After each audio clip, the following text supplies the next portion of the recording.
加州參議員威善高競選團隊近日推出人工智能聊天網站，模仿三藩市市參事陳思敏嘅第一身口吻生成內容。部分由媒體看出嘅回答涉及佢嘅口音、出生地同埋公民身份，被批評帶有種族同埋性別歧視嘅意味。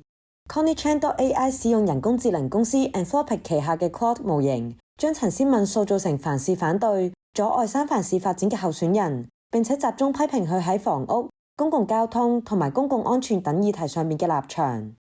本台記者測試網站嘅時候，聊天機械人被問及係咪陳思敏本人之後，表明自己係一個諷刺嘅角色。不過當記者再問回答屬於事實定係諷刺，以及內容係咪獲得陳思敏批准嘅時候，系統未有直接回答，並且將對話帶返去多項預設政策議題。陳思敏競選團隊批評部分內容失實，並且帶有種族同埋性別歧視意味。威善高競選團隊否認內容涉及歧視，表示網站旨在以創新嘅方式向選民呈現陳思敏嘅議政記錄。